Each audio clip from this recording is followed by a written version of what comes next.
La plática de esta noche. Hoy nos proponemos investigar sistemas que nos permitan experimentar eso que está más allá del cuerpo físico, eso que pertenece a otras dimensiones de la naturaleza y del cosmos. Bueno, ante todo es necesario que los hermanos pongan mucha atención. Hace unos cuantos años acaeció en Roma un caso insólito. Una monja caía constantemente en trances mediunímicos o hipnóticos. Entonces asumía ciertas actitudes, podríamos decir, inmodestas, o tal vez dijéramos obscenas.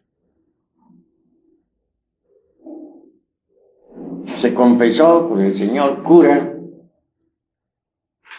y le relató la cuestión. Lo que pasaba era que ella conservaba un retrato de un novio que había tenido. Le bastaba ver el retrato para caer en esos trances tan extraños, hipnotizado. Durante tales trances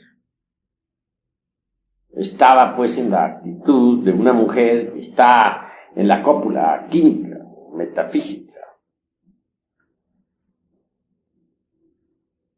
El cura se interesó por el tal retrato y le dijo que se lo trajese. Ella naturalmente obedeció. Días después, el señor cura tenía en sus manos aquella foto. No era una foto como las actuales, pues en aquella época la fotografía en sí misma no existía. Más bien era un retrato pintado a mano por algún retratista. Bien sabemos que en aquellas épocas en que la fotografía no existía, los artistas solían pintar retratos de personas o hacer retratos de personas en forma realmente maravillosa.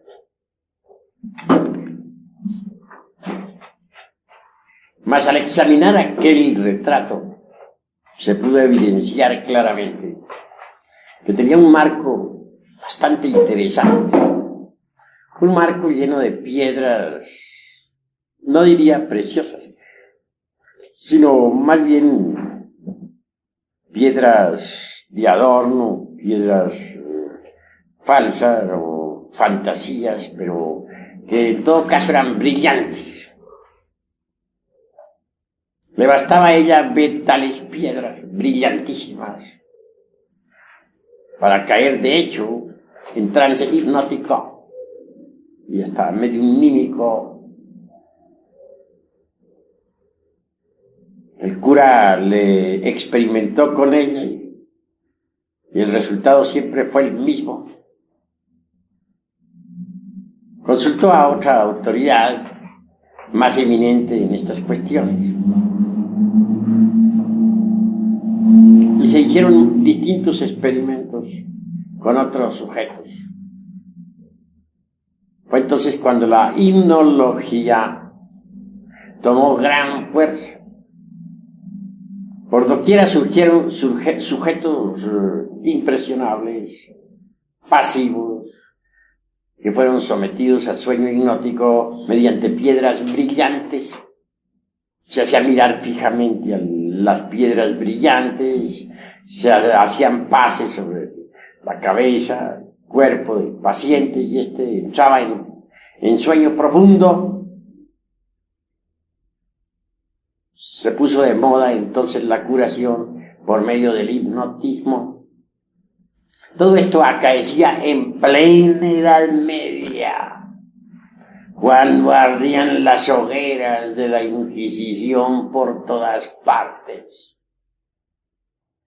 Así que la hipnología que hoy se estudia en la Facultad de Medicina, pues no es cosa nueva, ni la aplicación del hipnotismo a la cuestión médica tampoco es una novedad. Ya se ensayó en ese sentido en aquella época. No está de más decir que tales ensayos resultaban en el fondo peligrosos, porque el Santo Oficio estaba muy activo. Pero hasta los mismos clérigos se habían interesado por el caso de la monja. Se propagó entonces por toda Europa la cuestión de la hipnología, que bien pronto se sucedió con el mediunismo y afines. Toda clase de experimentos psíquicos se suscitaron a raíz de la cuestión esa. Fue entonces cuando surgieron las más variadas escuelas. Mucho más tarde aparecieron en escena, ya después de algún tiempo, personajes como Richard Charcot, César Lombroso, Camilo Flammarion, etc. Eso fue más tarde ya, del tiempo. En cuanto a experimentos, los hubo notables, pero mucho más tarde, como resultado de aquellas inquietudes medievales. No está de más recordar, por ejemplo, los experimentos con Eusapia Paladino de Nápoles. Esa mujer despertó inquietudes en toda Europa. En presencia de ella, por ejemplo, una mesa se levantaba en el aire, violando la ley de gravedad. Claro, vinieron sabios a Nápoles, de toda Europa. Iban ellos con el propósito, decían, de desenmascarar el fraude. Gentes escépticas por naturaleza y materialistas. Aquellos científicos empezaron por examinar el organismo físico de Eusapia Paladino. Se examinó la orina, la sangre, etcétera, etcétera. Para los experimentos se utilizó un laboratorio muy bien equipado. A Eusapia Paladino se le sentó en una silla fija en el suelo, debidamente asegurada. De lado y lado había un par de postes de hierro. Se le encadenó, como para que no pudiera hacer ningún truco. Se le envolvió el cuerpo con alambres eléctricos. Hasta los dedos de las manos estaban conectados con alambres eléctricos. Cualquier movimientito, por insignificante que fuese, era suficiente como para que sonara un timbre. Así que ella estaba prácticamente controlada.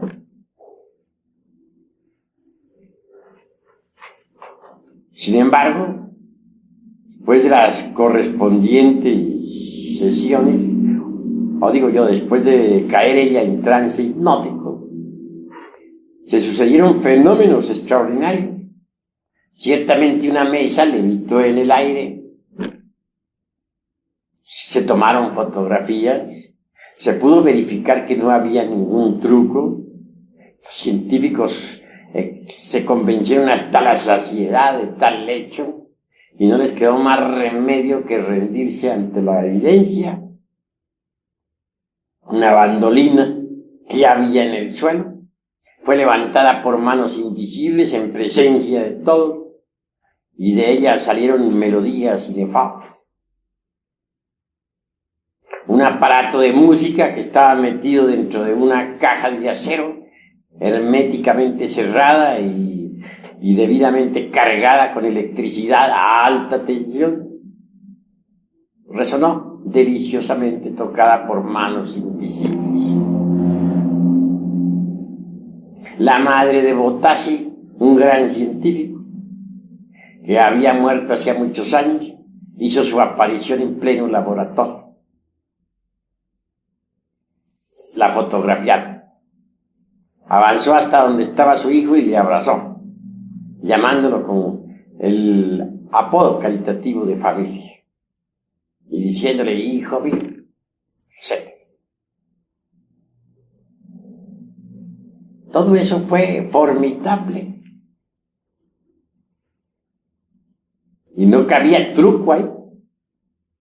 Se tomaron moldes en yeso, de manos, de rostro, etc. Básculas o balanzas debidamente controladas se movieron por sí mismos y marcaron determinados pesos específicos.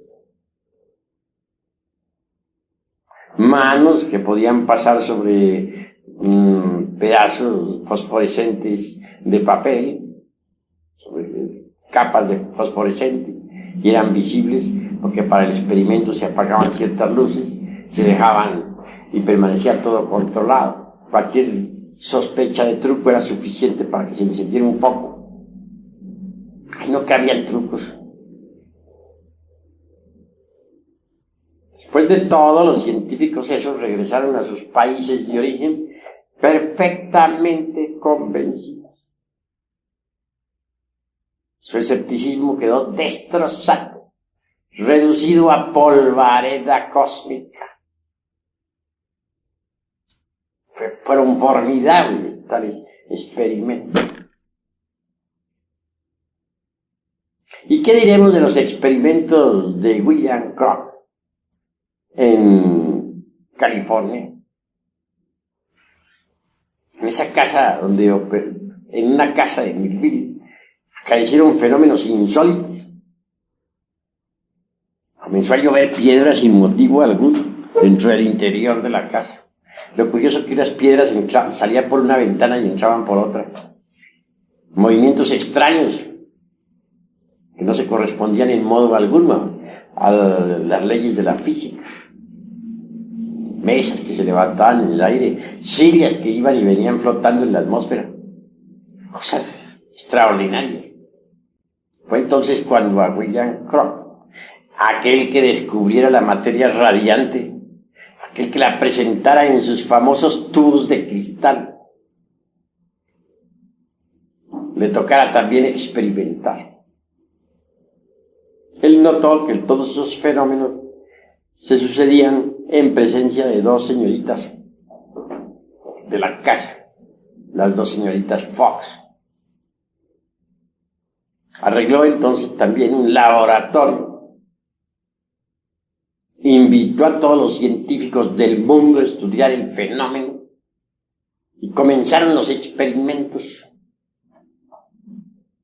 Estas señoritas eran metidas dentro de una cámara debidamente encadenadas para asegurarse de que no iban a hacer ningún truco. Y luego venían los fenómenos. Se materializó entonces Katie King, una mujer muerta hacía muchísimos años. Se hizo visible y tangible en pleno laboratorio y estuvo materializándose durante 3 años seguidos. Las señoritas Fox, en tanto caían en estado de trance. Se nos ha dicho que para esas materializaciones había que utilizar la fuerza vital de esas señoritas. Lo cierto fue que se condensaba aquella aparición ante todos los científicos. Se tomaron fotografías por cantidades. 3 años seguidos de materialización de Katie King. A los 3 años se despidió de todos los científicos. Dijo, ya he cumplido mi misión aquí en el mundo físico. Les he demostrado que los difuntos continuamos viviendo en los mundos superiores. A eso he venido y mi misión está cumplida. Se despidió de todos entre lágrimas y sollozos. Las cámaras de fotografía fueron registrando los procesos de desmaterialización de aquella difunta. Todavía les dejó materializado un bucle de cabello como recuerdo. Sabios vinieron, repito, de toda Europa, incrédulos todos en un 100%. Sin embargo, tuvieron que convencerse, porque hechos son hechos y ante los hechos tenemos que rendirnos. Después de aquellos experimentos de Kathy, quedó demostrado físicamente la realidad del más allá.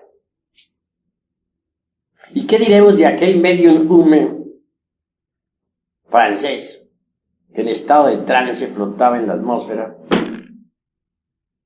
Que flotando en la atmósfera sentado sobre una silla salió por una ventana y entró por otra, en un alto piso. Que metía el rostro entre carbones encendidos y no se quemaba, etc. Fueron fenómenos de orden popular. ¿Cómo negarlo cuando los científicos los comprobaron?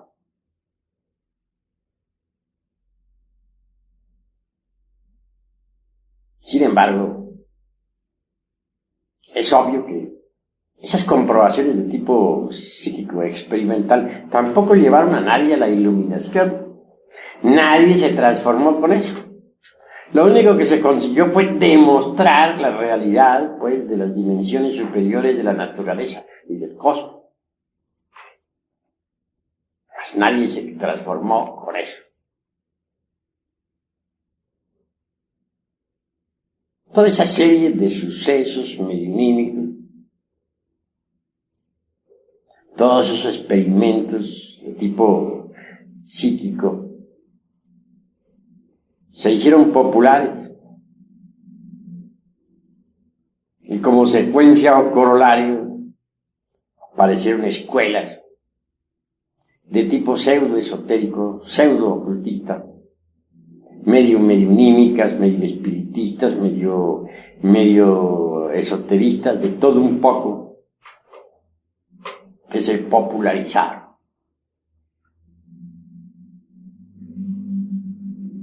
No voy a pronunciarme contra ninguna escuela, porque no ese es el objetivo de esta plática. Únicamente quiero decirles que tales escuelas de tipo semi-esotérico, semi-espiritista abundaron como secuencia o corolario de tantísimas investigaciones de tipo psíquico. Mas esas escuelas tampoco poseyeron una auténtica tradición esotérica. No fueron escuelas que permitieran la transformación del ser humano.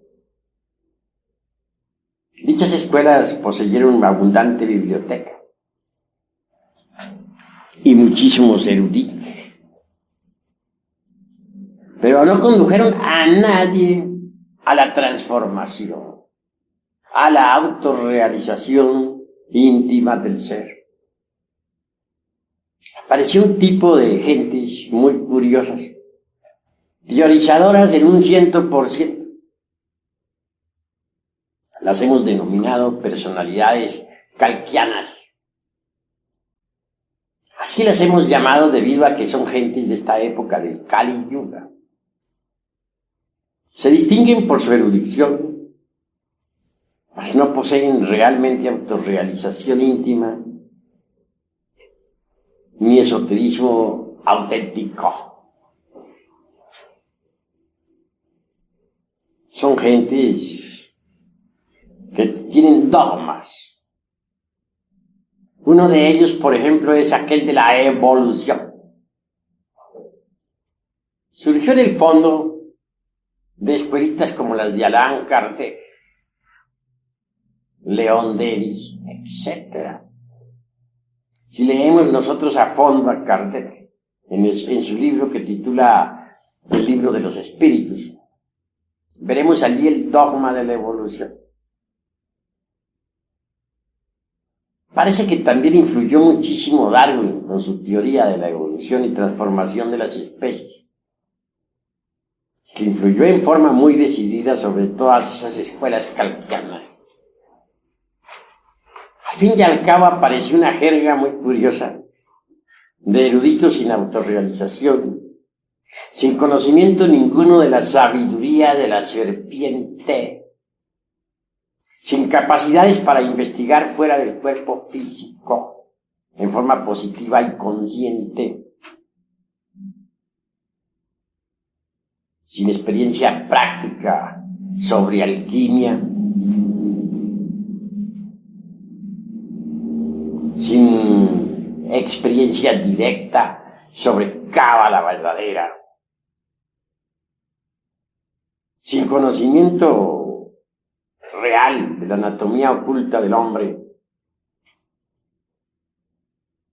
etcétera. Esa curiosa jerga pareció echar raíces por todas partes y se multiplicó en forma evidente por todo el mundo. Ahora tienen distintos nombres. No seré yo precisamente quien vaya a publicar los nombres de todas esas escritas, porque cada cual es libre de pensar como quiera, y en modo alguno me propongo atacar a otras organizaciones. Así les diría a ustedes que se basan en fundamentos falsos.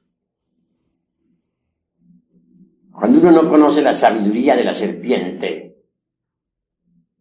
cuando uno no es un verdadero alquimista de laboratorio,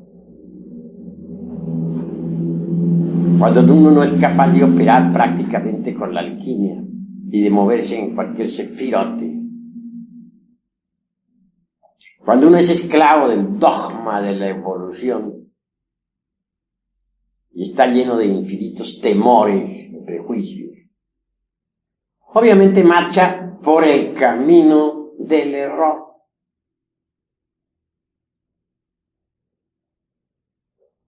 El dogma de la evolución, por ejemplo, es completamente falso. No tiene basamentos sólidos sobre los cuales poder sostenerse.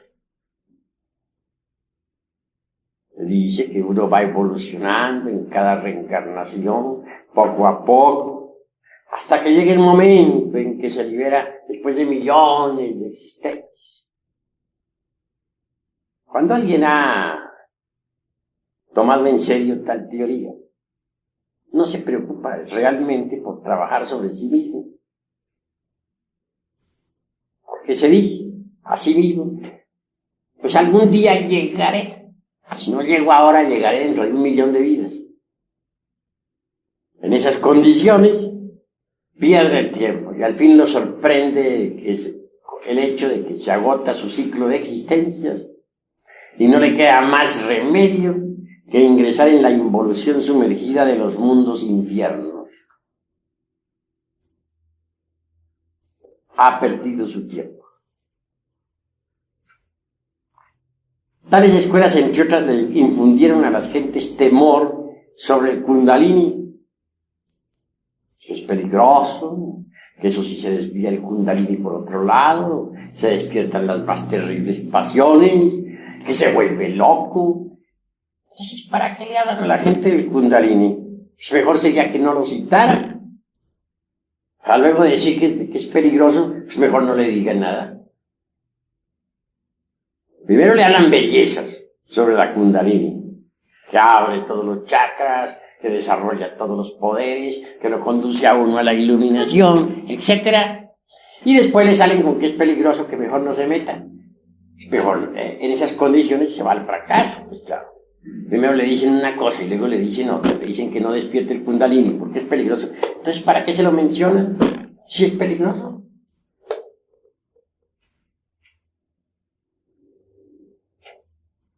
Esas son las jergas en que viven actualmente los pseudoesoteristas y pseudo-ocultistas.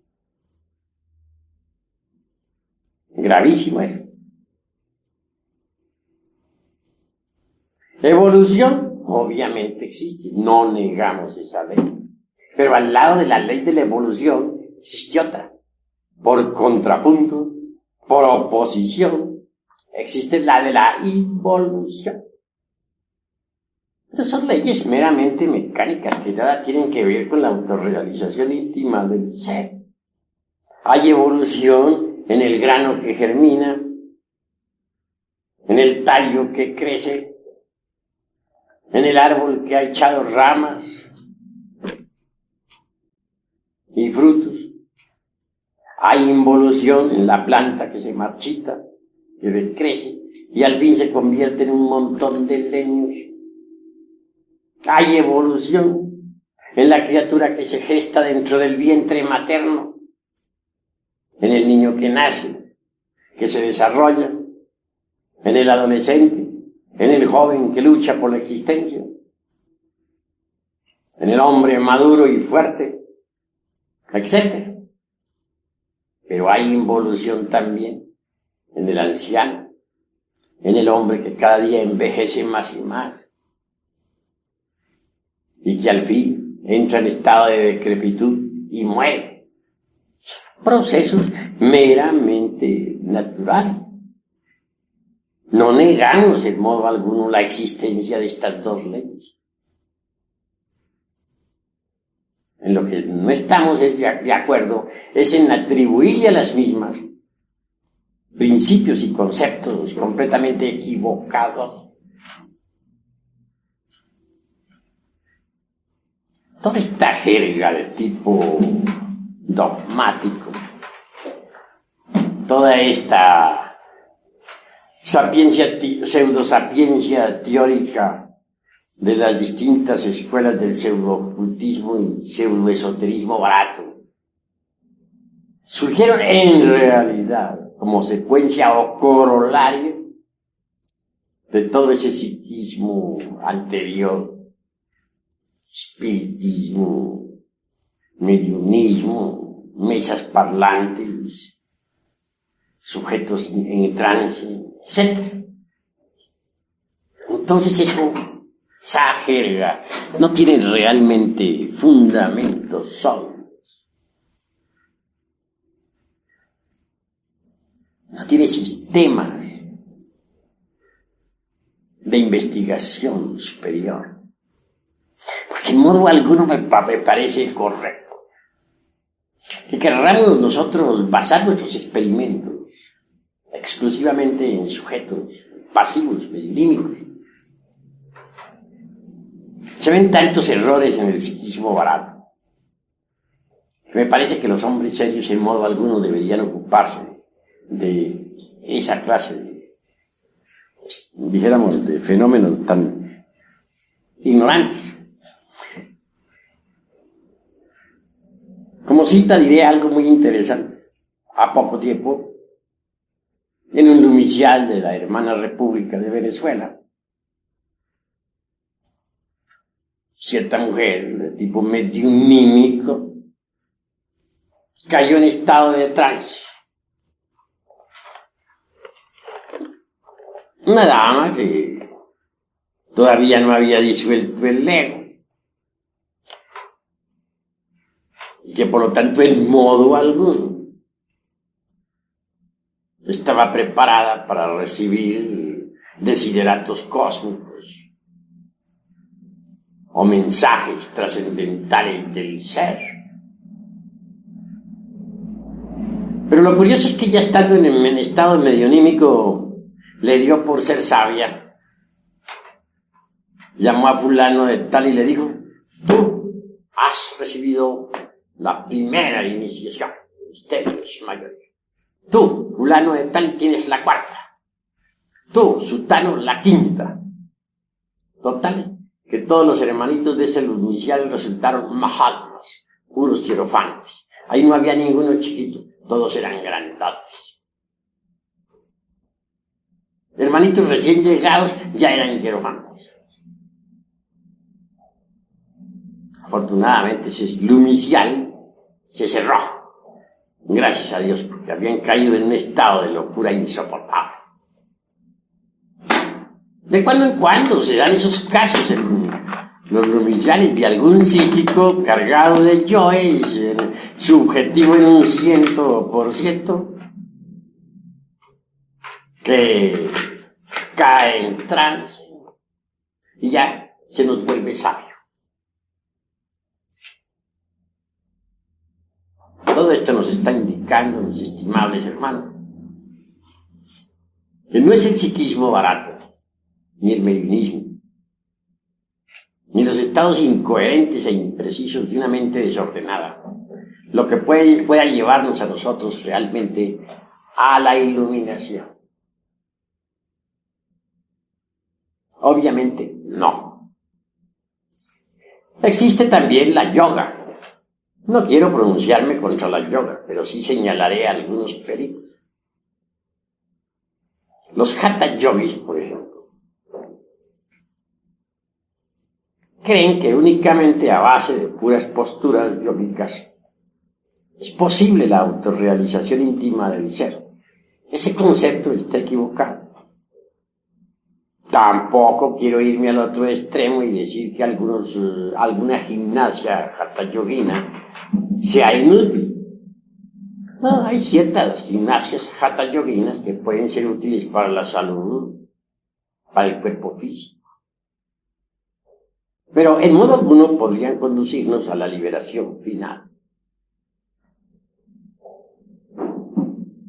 Se trata de buscar el camino. Sucede que la humanidad vive metida en un laberinto sin salidero por ninguna parte.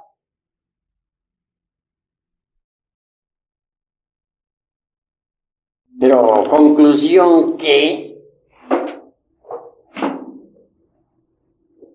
ahora vayamos hacia los Himalayas. En el Tíbet hay multitud de anacoretas que se encierran en cavernas de por vida. Sus gurujis les han enseñado diversas técnicas de la meditación. Algunos se han convertido en atletas, otros creen ya estar liberados, etc. Hay quienes se alimentan con puras ortigas, hierbas que encuentran alrededor de su caverna, queriendo así convertirse en dioses. Cada cual es libre de pensar como quiera, pero a mí me gusta aclarar misterios. No negamos que algunos de esos anacoretas han conseguido hacerse verdaderos atletas de la meditación, en ese estado de éxtasis. Suele suceder que la esencia del yogín se desembotelle, se escape del ego. Y en ausencia del ego, la esencia puede sumergirse entre el vacío iluminador. Allí hay ausencia de hombres y de dioses, pero se escuchan las palabras del Eterno. Sumergidos tales santos en meditación profunda, experimentan eso que no es del tiempo. Eso es la verdad. Pero más pasado el éxtasis, el chamadhi, retornan otra vez como el genio de Aladino a la botella. Se meten entre el ego para continuar con sus penitencias. Un día de esos tantos puede que se escapen en un mahasamadhi y se desencarnen. Como la esencia está acostumbrada ya por disciplina a escaparse, salirse del ego. Entonces procederá así con la muerte del físico. Y esa esencia podrá inclusive hasta viajar a los planetas del Cristo. Planetas que giran alrededor de nuestro sistema solar, como giran los planetas físicos. Así gozarán de un samadhi delicioso. Su Sucede que en los planetas del Cristo existe otra naturaleza muy distinta a la nuestra. Así como la naturaleza nuestra, la del mundo físico, está sometida a los procesos de nacimiento, crecimiento, desarrollo y muerte. La naturaleza del Cristo, de los planetas del Cristo que giran alrededor del Sol es diferente. Esa naturaleza es inmutable, eterna. No está sometida a cambios ni a muerte.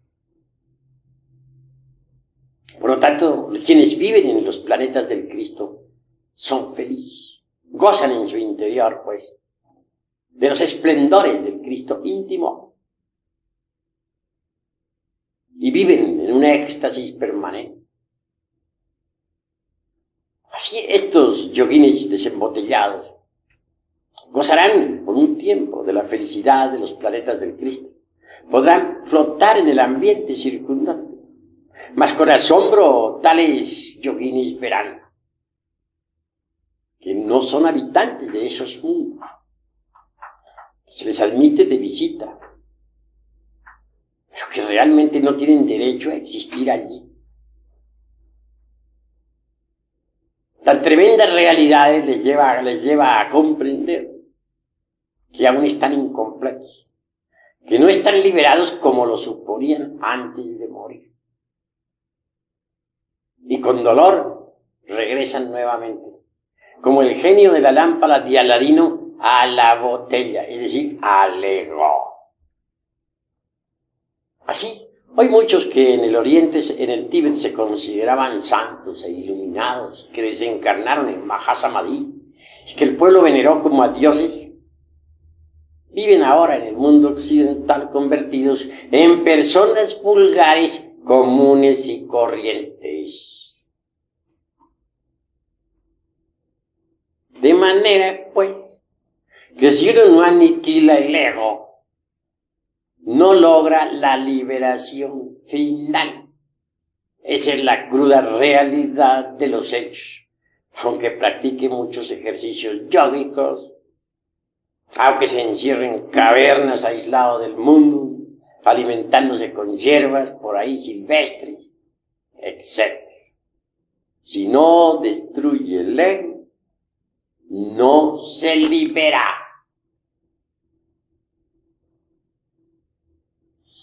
Bien, se ha hablado mucho en las escuelas de tipo pseudo-esotérico y pseudo-ocultista sobre la constitución septenaria del hombre. Todas esas escuelas escuelas calquianas que diríamos, tienen abundante biblioteca. Hay obras donde se menciona claramente los 7 cuerpos del hombre y donde se afirma en forma enfática que toda criatura humana tiene ya los 7 cuerpos. De acuerdo con eso, todos ya son maestros. ¿Pero a qué se deben esos errores? Pues a erróneas interpretaciones sobre la cultura oriental. Si se hubieran interpretado mejor las cosas, no habrían metido la pata como la han metido. En realidad, de verdad, el ser humano, el humanoide intelectual, para hablar más claro, únicamente posee el cuerpo planetario. ¿Qué se entiende por cuerpo planetario? El cuerpo físico. También tiene ese vehículo su asiento vital orgánico. Ese asiento vital es lo que llamarían los hindustanes el lingam sharira, es decir, el cuerpo vital. Pero cuerpo vital y cuerpo físico son lo mismo. Son un solo cuerpo. Porque el llamado cuerpo vital o doble etérico, para usar esta vez los términos de las gentes de esta edad calquiana, no es más que la parte superior del cuerpo físico. Esto es, el cuerpo físico es tetradimensional. Tiene 4 dimensiones. La cuarta, vertical, está formada por el cuerpo vital, o lingam sarira.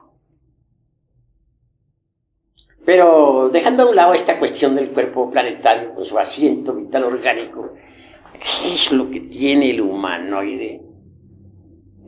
Lo único que en realidad tiene adentro es un montón de diablos. Será un poco duro decir esto, pero es la verdad. Aquellos que hayan destruido el ego, que por lo tanto gocen de la verdadera conciencia despierta, podrán verificar por sí mismos lo que estoy en estos instantes afirmando. Hay algo digno, sí, en el humanoide. No lo negamos, la esencia.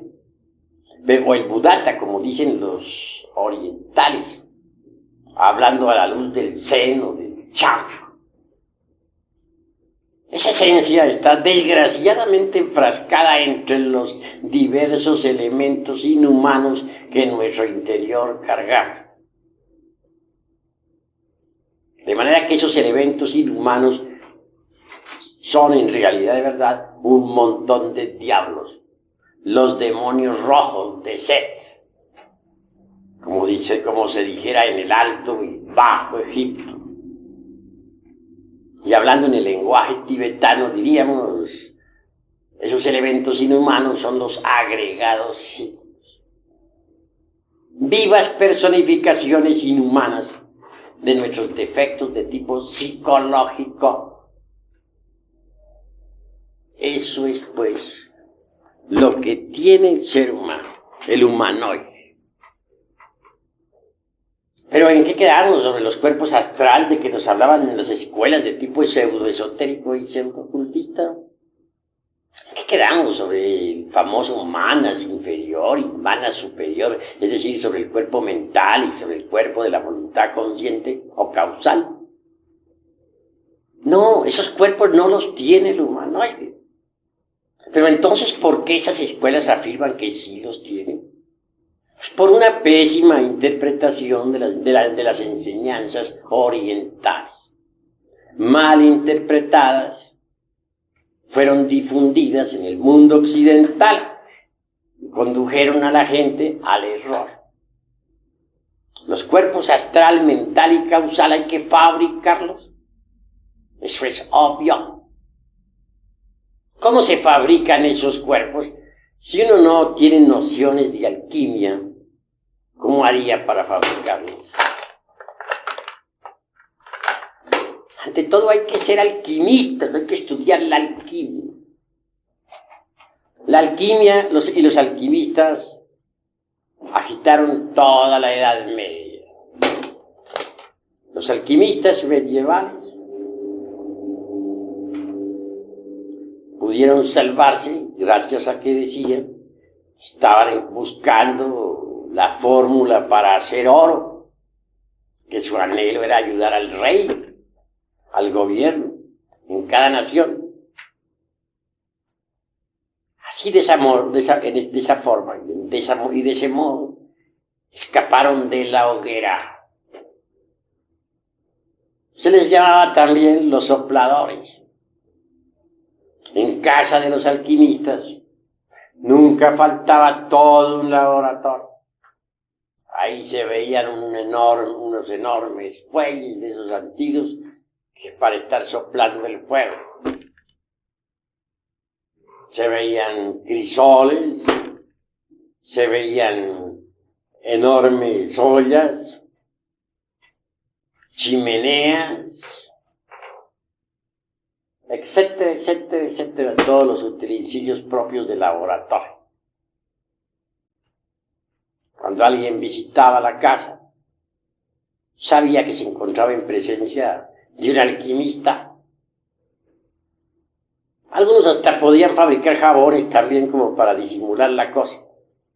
Pero por lo común, todos esos artefactos y utensilios del laboratorio no eran más que el símbolo viviente del cuerpo de doctrina.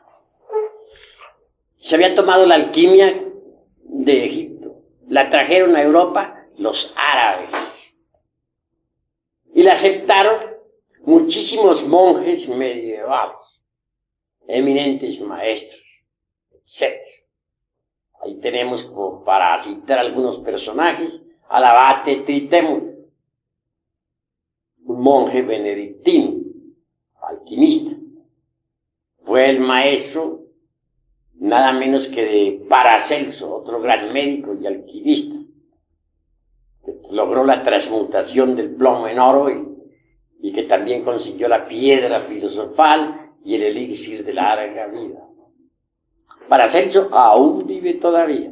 Personalmente yo le conozco. Quienes crean que Paracelso murió están muy equivocados. Y en cuanto al doctor Juan Fausto, médico encantador y mago, que viajara en su caballo desde Praga hasta Varsovia, que asombrara a todo el mundo en aquella época, transmutó el plomo en oro y aún existe. El único que sí no logró mayores triunfos de entre los 3 discípulos del abate Tritemul fue Cornelio Agripa. Este hombre cometió el error de ponerse a teorizar. Se pasó su vida razonando, sacando silogismos, prosilogismos, metido dentro del círculo vicioso del razonamiento. Cuando quiso hacer la gran obra, ya estaba muy viejo. No pudo, murió. Le sorprendió la muerte luchando por disolver el yo, queriendo tomar posesión de sí mismo. Pero no llegó, fracasó. Mediante la alquimia, aprende uno a fabricar el mercurio de los sabios, con el que puede fabricar los cuerpos existenciales superiores del ser, indubitablemente transformando el exioghehari, es decir, el esperma sagrado. Se elabora el mercurio de los sabios.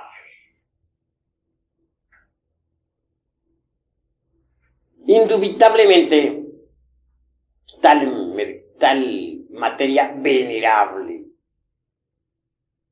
tiene que pasar por algunos procesos de purificación antes de ser útil. Esa materia venerable, esa agua misteriosa, pasará por las operaciones aritméticas de suma, resta, multiplicación, división de principios, antes de ser útil. Es obvio que en principio tal materia venerable, resultado, como ya dije, de las transmutaciones del esperma, es negra. Mas si se logra refinar el sacramento de la Iglesia de Roma, Roma a la inversa se lee amor, entonces se vuelven esas aguas blancas. Y si se continúa con el proceso de refinamiento sexual, al fin las aguas blancas se tornan amarillas. Al llegar a estas alturas, el azufre es liberado de sus prisiones o centros magnéticos ubicados en los infiernos atómicos del hombre. El azufre es el fuego y es liberado. Este se mezcla entonces con el mercurio. Y así obtenemos el mercurio azufrado, que asciende por el canal medular espinal hasta el cerebro. El excedente de tal mercurio, después de saturar las células orgánicas, viene a cristalizar dentro de nuestro cuerpo en la forma extraordinaria y maravillosa del vehículo astral o sideral. Quien posee un cuerpo astral sabe que lo tiene, porque puede andar con él, puede flotar en el espacio con él, puede transportarse a otros mundos con él mismo, etc. Es una especie de doble organismo, extraordinario, formidable, maravilloso. Una vez que uno se encuentra en posesión de un cuerpo astral, puede darse el lujo de crear para su uso particular un cuerpo mental. Este viene a ser el resultado también de las condensaciones del mercurio. Cuando el mercurio condensa en la forma del cuerpo de la mente, nos transforma. Alguien que posee un cuerpo mental puede absorberse la sabiduría de la naturaleza. Tiene acceso a todos los templos de Hermes Trismegisto, el 3 veces grande Dios y de todo. Cuando uno ya ha logrado tal éxito, está preparado para fabricar el cuerpo de la voluntad consciente. Este también viene a cristalizar con las condensaciones del mercurio de los sabios. Así que alguien que tenga los cuerpos físico, astral, mental y causal, de hecho, puede recibir los principios étnicos, búdicos o anímicos que lo convierten en hombre real. Esto quiere decir que antes de ese instante no se es hombre. Antes de ese momento uno no es más que un animal intelectual. Un profesor de medicina en el Distrito Federal decía que estos seres humanos, que así se llaman, no son más que mamíferos racionales. Decir mamíferos racionales o mamíferos intelectuales, pues es lo mismo. Hagamos pues una plena diferenciación entre lo que son los mamíferos intelectuales y lo que es el hombre. Solo quien posea esos vehículos es hombre. Ahora bien, una cosa es ser hombre real y otra cosa es tener capacidades para ser un investigador competente de la vida en los mundos superiores. Un hombre puede ser hombre en el sentido más completo de la palabra y sin embargo no ser un investigador competente de la vida en los mundos superiores. Para hacerlo tiene que eliminar el ego. No es por medio del mediumismo como se va a obtener datos exactos sobre la vida en los mundos superiores, sobre los misterios de ultratumba. No es con sujetos en estado de hipnosis como podemos nosotros tener algunas referencias sobre el más allá. No. Quien quiera, ¿verdad?, convertirse en un iluminado, en un hombre consciente, en un investigador de verdad en los mundos superiores, tiene que destruir el ego. Es decir, pasar por la aniquilación budista que tanto martiriza, que tanto molesta de verdad a los fanáticos de las escuelas pseudoesoteristas y pseudoocultistas.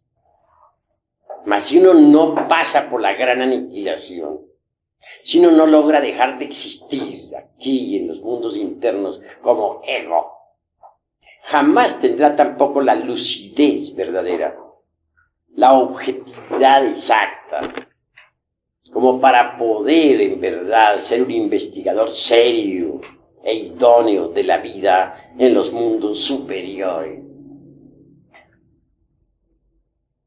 Un sujeto en estado de hipnosis subjetivo hablará del más allá, dirá que fulano de tal es un Mahatma, citará muchas cosas absurdas, porque no tiene objetividad. Es en realidad de verdad una esencia embotellada entre el ego. Para ser investigador idóneo, se necesita que el ego sea aniquilado. Si el ego pasa se reduce a polvareda cósmica, la conciencia, el ser, queda completamente libre. Una esencia, una conciencia libre, es una conciencia iluminada, una conciencia que podrá directamente experimentar lo real, una conciencia verdaderamente emancipada, idónea para la investigación. Solo una conciencia así podrá informarnos sobre las vidas anteriores, sobre los mundos inefables, sobre el karma, la ley, sobre las leyes de evolución, involución, sobre los mundos infiernos, etcétera. Pero que alguien con ego quiere informarnos sobre todo eso, pues no más, no, porque no tiene una conciencia libre, no tiene una conciencia resplandeciente, es una conciencia todavía enfrascada, tapada, metida entre distintos receptáculos de materia. Obviamente no posee la idoneidad indispensable para la investigación. Así, mis queridos amigos, nosotros nos proponemos en esta institución darles a ustedes las enseñanzas exactas que les permita pasar por la gran aniquilación para que se conviertan en verdaderos investigadores competentes de la vida en los mundos superiores. ¿Quiénes son los que le han dicho a la humanidad que todos poseen los 7 cuerpos y trazan esquemas sobre eso? Individuos que no han destruido el ego. Entonces, ¿con qué derecho lo hacen? ¿Por qué lo hacen? De esa forma conducen a otros al error. Pero abundan desgraciadamente los pseudosapientes, las personalidades kalkianas, por todas partes. Y esto es dijéramos, una especie de veneno que se propaga en todas las direcciones del mundo. Hay que conocer también a fondo la sabiduría de la serpiente. ¿Cómo podría alguien convertirse en maestro de una escuela si no conoce la sabiduría de la serpiente? Si uno no conoce la sabiduría de la serpiente, vive en tinieblas y no logra la liberación. Ejemplo. Sostienen falsamente las escuelas de tipo pseudoesotérico y pseudoocultista en todas sus jergas inútiles. Que cuando el Kundalini puede despertar en cualquier momento, que a través de la meditación o con las prácticas del pranayama o por imposición de manos del gurú, etc. Pues cosa falsa, pero falsísima. Que el Kundalini no despierta de esa manera. ¿Quiénes hablan así? Los que no han estudiado los tantras tibetanos. Los que no han investigado jamás los tesoros de Anahuac. Es bueno saber que en los códices que nos han quedado, aquellos que lograron salvarse pues, del vandalismo ese, de los gachupines, entre líneas está escondida la sabiduría de la serpiente. Tengas en cuenta que la gran Tenochtitlán fue serpentina.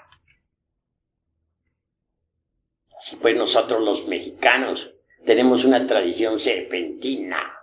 Esa es la cruda realidad de los hechos. Hay quienes dicen que en la India hay tesoros extraordinarios, no lo negamos, pero en la India secreta. Sin embargo, aquí en México se habla más claro. En Yucatán, por ejemplo, encontré en un templo una gran serpiente de piedra, en la actitud de tragarse a un hombre que lo tenía pues entre sus fauces. Si leen ustedes cuidadosamente el Chalam Balán de Chumayel, podrán evidenciar por sí mismos la cruda realidad que necesitamos ser tragados por la serpiente. Así pues, no bastaría despertar el Kundalini. Hay necesidad de ser tragados por la serpiente, si es que queremos gozar de los poderes de la serpiente. Y no es con simple imposición de manos o con pranayama como va a despertar la culebra. No, señores. Despierta con los principios tántricos del Tíbet, con las enseñanzas secretas de Anahuac, con el esoterismo crístico de la Pistisofía, con el gran secreto de los misterios de Eleusis, con el artificio de los alquimistas medievales. La clave es muy sencilla: conexión del Lingam Yoni, sin eyaculación jamás, del ens semen, durante toda la vida. Es obvio que si no se llega jamás al orgasmo ese fisiológico, señalado por la medicina, o al espasmo, y así se dice en el varón. En otro sentido, si se evita derramar el vaso de Hermes Trismegisto, ese esperma sagrado, esas secreciones sexuales, se transmutan en energía. Y esa energía es el mercurio de los sabios. En los patios empedrados de los antiguos habitantes de la gran Tenochtitlan, hombres y mujeres permanecían durante meses enteros amándose y trabajando en la forja de los cíclopes para despertar la serpiente ígnea de nuestros mágicos poderes. Pero, repito, no bastaría levantar la serpiente ígnea por el canal medular espinal, como piensan muchos yoguines. Quien quiera gozar de los poderes de la culebra, de la serpiente, tendrá que ser tragado por la serpiente. Pero la serpiente no come inmundicia, no traga nada inmundo.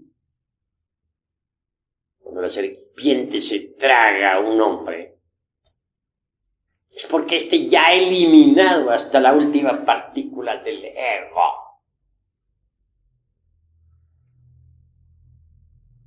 Decía precisamente el conde San Germán, o alguna vez dejó una nota el conde San Germán, en donde decía, hace tantos miles de años, parece que 10.000 decía, no recuerdo preciso eso, pero hace tanto tiempo, vivo en Isis, estoy establecido en Isis,